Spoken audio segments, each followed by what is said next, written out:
Next important, discuss the nature of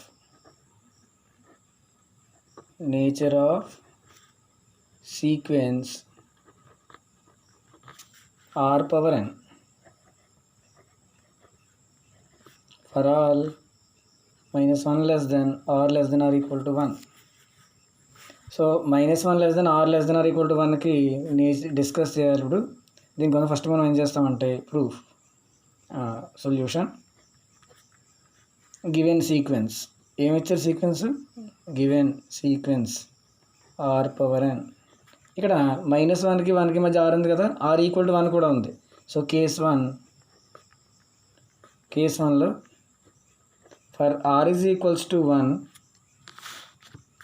అప్పుడు r power n ఏమవుతుంది, r power n is equals to 1 power n 1 for all n. అంటే n యొక్క ఏ value తీసుకున్నా 1 ఇంకా.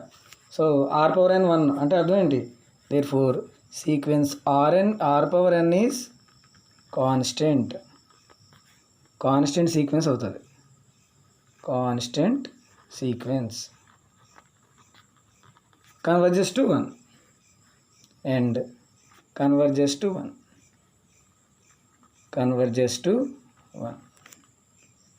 So అలాగే. So ఇప్పుడు ఇది r ఈక్వల్ టు 1 తీసుకున్నప్పుడు కన్వర్జెంట్ అయింది.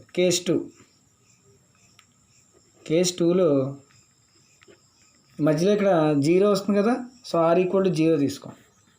For r is equals to 0, ఇప్పుడు మళ్ళీ r పవర్ n ఎంత అవుతుంది, 0 అవుతుంది అవునా కదా, for all n implies sequence r power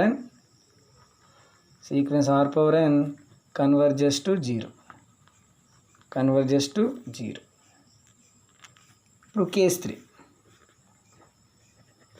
3లో ఇక్కడ మనం ఏం చేద్దామంటే ఈసారి -1కి 1కి మధ్య r ఈక్వల్ టు 1 తీసుకుని 0 తీసుకోండి. ఇప్పుడు 0 నుంచి 1 చేద్దాం.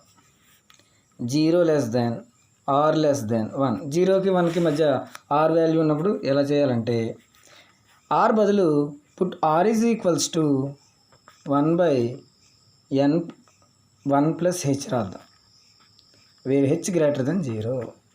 r బదులు 1/1 plus h రాద్దాము.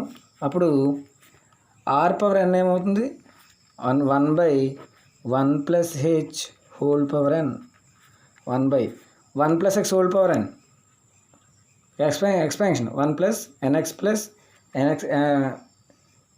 nx square by 2 factorial, అంటే n into n minus 1/2 factorial into x square అలా వస్తుంది అనమాట. అంటే ఇది ఏమైనా రాస్తాం expansion 1 plus nh plus n into n minus 1/2 factorial into h square plus so on last term h power n. ఇది expansion. దీని వాల్యూ దేనికంటే తక్కువ ఉంటుందంటే ఈ 1 ప్లస్ nh ఈ రెండే తీసుకున్నప్పుడు దీనికంటే ఇది తక్కువ ఉంటుంది, అంటే less than or equal to 1/1 plus nh for all n belongs to z plus. మీరు ఏ వాల్యూ తీసుకున్నా less than or equal to 1/1 n plus. ఈ వాల్యూ దేనికంటే తక్కువ ఉంటుందంటే లెస్ దెన్ nh కంటే తక్కువ ఉంటుంది. అంటే 1 ప్లస్ అనేది కదా, ఇంకా 1 ప్లస్ తీసుకోగలదు, లెస్ దెన్ తీసుకుని 1/nh కంటే తక్కువ ఉంటుంది. అంటే ఈ విలువ 1/nh తక్కువ ఉంటుంది, ఈ మొత్తం విలువ 1 ప్లస్ 1/nh. అంటే ఇప్పుడు మనకి ఏమొచ్చింది ఇక్కడ, so 0 less then r power n less than 1/nh. ఇప్పుడు 0 less then r, 0 power n less than r power n, అంటే 0 power n less than r power n less than r power n దేని తక్కువ ఉంది 1/nh. So by sandwich theorem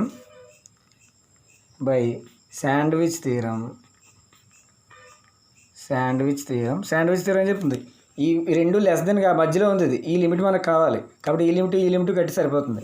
so limit 0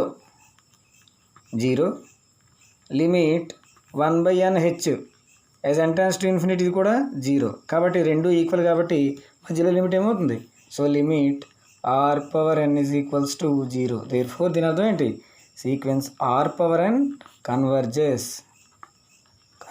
to 0 అయిపోయింది. So last కేసులో case 4 ఇక్కడ మనం ఏం తీసుకున్నాం, ఇక్కడ rకి 0కి 1కి మధ్య తీసుకున్నాం. ఇప్పుడు -1కి 0కి తీసుకుందాం, -1 less than r less than 0 తీసుకుందాం. అంటే ఆర్ వాల్యూ -1కి 1కి మధ్యలో ఉంది తీసుకుందాం. దీనికోసం మనం ఏం చేద్దామంటే ఆర్ వాల్యూ అంటే ఇక్కడ ఆర్ వాల్యూ నెగిటివ్ కాబట్టి -s అని తీసుకుందాం ఆర్ని. అర్థమవుతుందా? ఆర్ వాల్యూ ఏమని తీసుకుందాం? -s అని తీసుకుందాం. ఇప్పుడు కేసు 3 నుంచి మనకి 0 <r 1 కదా, అది ఇప్పుడు -1 r 0 కదా. సో -1 r బదులు -s తీసుకోండి, -s 0 మొత్తం మైనస్తో గుణించండి. అప్పుడు ఏమవుతుంది?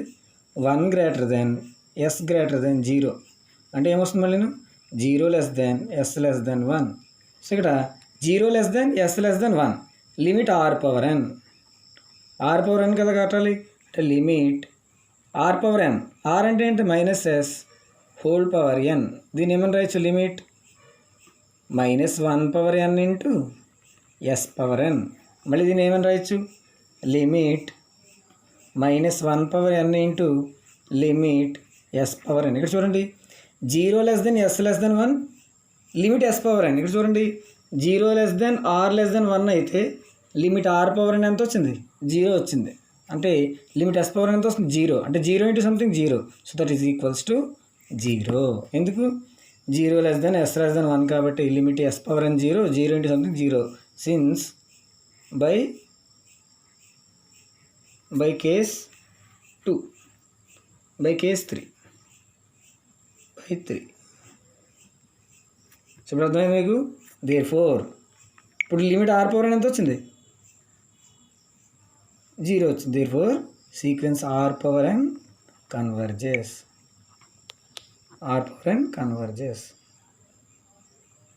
సో ఇది తీరు అర్థమైంది. ఇప్పుడు అంటే డిస్కస్ ది కన్వర్జెన్స్ అన్నప్పుడు మనం దీనికి 3 కేసులు తీసుకోవాలి. ఫస్ట్ కేసులో r = 1 తీసుకోవాలి, సింపుల్గా కన్వర్జెస్ అయిపోయింది. r = 0 తీసుకోవాలి, మళ్ళీ సింపుల్గా కన్వర్జెస్ అయిపోయింది.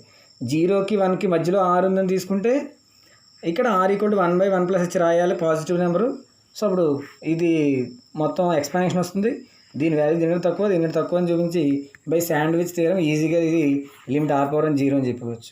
ఇప్పుడు -1కి 0కి మధ్య r ఉందని తీసుకుని r = -s అని తీసుకోవాలి, నెగిటివ్ వాల్యూ కాబట్టి.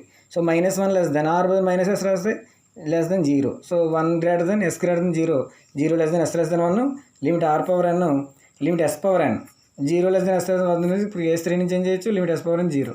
So limit converges to 0. Therefore లాస్ట్కి ఏమొచ్చింది? మొత్తానికి r⁴n ఎప్పుడు కూడా కన్వర్జెంటే ఈ వాల్యూస్కి. ఓకేనా?